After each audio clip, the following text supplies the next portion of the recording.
ఇద్దరు మహిళల మధ్య జరిగిన గొడవ హత్యకు దారి తీసిన ఘటన కూకట్పల్లి పోలీస్ స్టేషన్ పరిధిలో చోటు చేసుకుంది. ఈ నెల 30వ తేదీన లోదా అపార్ట్మెంట్ సమీపంలోని ఉదాసీను మఠం నిర్మానుష్య ప్రాంతంలో మహిళా మృతదేహం గురించిన స్థానికులు పోలీసులకు సమాచారం అందించారు. విషయం తెలుసుకున్న పోలీసులు సంఘటనా స్థలానికి చేరుకుని కేసు నమోదు చేసి దర్యాప్తు చేపట్టారు. దీనిలో భాగంగా నిజామాబాద్ జిల్లా ఏడేపల్లి గ్రామానికి చెందిన ప్రియాంక కేపీహెచ్పీ కాలనీలో ఉంటూ గత కొంతకాలంగా వ్యభిచారం చేసుకుంటూ జీవనం సాగిస్తోంది.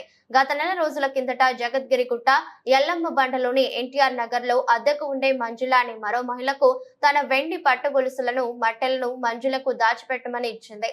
మరలా ప్రియాంక తన వస్తువులను తిరిగి ఇవ్వాలని మంజులను కోరగా తను నిరాకరించడంతో ప్రియాంక తన స్నేహితులతో కలిసి వచ్చి మంజులను బెదిరించి తన వస్తువులను తీసుకుని వెళ్లింది. తనను బెదిరించిందని మనసులో పెట్టుకుని 30వ తేదీన సాయంత్రం సమయంలో జగద్గిరిగుట్టలోని ఆమె నివాసంలో ప్రియాంకకు మద్యం తాగించి ఇరువురు స్కూటీ పైన ఉదాసీన్ మఠంలోని నిర్మానుష్య ప్రాంతంలో తీసుకుని వెళ్లి కింద పడేసి బ్లేడ్ తో ప్రియాంక గొంతు కోసి హత్య చేసింది. అనంతరం దానిని హత్యాచారంగా చిత్రీకరించేందుకు ప్రియాంక ఒంటిపైనున్న బట్టలను చించేసి తమ అక్కడ నుండి వెళ్లిపోయింది. కేసు నమోదు చేసుకున్న పోలీసులు సీసీటీవీ కెమెరాల ఆధారంగా నిందితురాలను అరెస్ట్ చేసి ఆమె వద్ద నుండి 2 పట్ట గొలుసులు, 2 మెట్టలు, లేజర్ బ్లేడ్ తో పాటు ద్విచక్ర వాహనాన్ని స్వాధీనం చేసుకుని నిందితులను రిమాండ్ కు తరలించారు. ఆ మహిళ గొంతు కట్ చేయబడింది, తర్వాత బట్టలు కూడా కట్ చేయబడినాయి.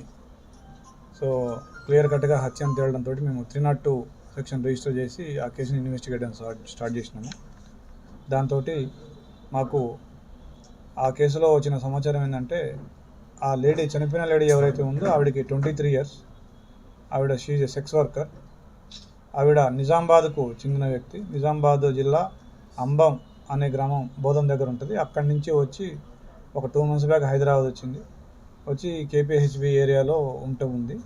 ఆవిడకి మంజుల అనే ఇంకొక 35 ఇయర్స్ లేడీ, ఆవిడ కూడా సెక్స్ వర్కర్, ఆవిడతోటి పరిచయం అయింది. పరిచయం అయిన తర్వాత ఈ లేడీ ఆ మంజుల దగ్గర ఎవరైతే డిసీజ్డ్ ఉందో మంజుల అనే అక్యూజ్డ్ దగ్గర ఆవిడకి సంబంధించిన వెండి వస్తువులు పెట్టింది. కొన్ని పట్టాలు, కొలుసులు కొన్ని పెట్టింది. అవి ఒక వారం రోజుల తర్వాత మళ్ళీ నాకు ఇవ్వు అంటే ఆవిడ ఇవ్వలేదు. ఇవ్వకపోయేసరికి వాళ్ళిద్దరికి గొడవైంది. ఆ గొడవలో 29వ తారీఖు గొడవైంది వాళ్ళిద్దరికి. ఆ గొడవలో ఈ ఎవరైతే డిసీజ్డ్ ఉందో ప్రియాంక అనే డిసీజ్డ్ ఆవిడ వాళ్ళ ముగ్గురు స్నేహితులను తీసుకొచ్చి ఈమెను బెదిరించింది. మంజులని బెదిరించి వార్నింగ్ ఇప్పించి మళ్ళీ ఆవిడ వస్తువులు ఆవిడకి ఇచ్చినట్టుగా చేసుకుంది.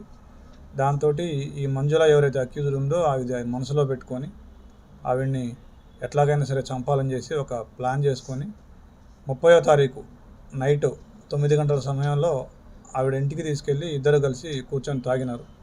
2 గంటల పాటు తాగిన తర్వాత 11 గంటల సమయంలో ఆవిడ స్కూటీ ఎక్కించుకొని ఈవిడ కావాలని డిసీజ్డ్కి ఎక్కువ దాపించి ఈవిడ తక్కువ తాగింది. అక్యూజ్డ్ తన స్కూటీ మీద ఎక్కించుకొని ఎక్కడైతే హత్యాస్థలం ఉందో ఆ హత్యాస్థలానికి తీసుకొచ్చి అక్కడ ఆవిడ మత్తులో ఉంది కాబట్టి ఎక్కువ ప్రతిఘటించలేకపోయింది. ఆవిడ కింద పడవేసి ఆవిడ గుండెల మీద కూర్చొని ఒక లేజర్ బ్లేడ్ తీసుకుని ఆవిడ గొంతు కట్ చేసి చంపేసింది. చంపిన తర్వాత ఒక ప్లాన్ చేసి ఇదేదో రేప్ కేసు లాగా చిత్రీకరించాలని చెప్పేసి ఆ డిసీజ్డ్ యొక్క బట్టల్ని కూడా అదే బ్లేడ్ తోటి ప్యాంట్ని, షర్ట్ని అన్నిటినీ కట్ చేసి ఒక రేప్ సీన్ లాగా క్రియేట్ చేసింది. అయితే మనకి ఇంటర్నల్గా మన SHO Kukatpally and ACP Kukatpally ఆధ్వర్యంలో మనం సీసీ కెమెరాలు చూసి ఇంటర్నల్ ఇన్ఫర్మేషన్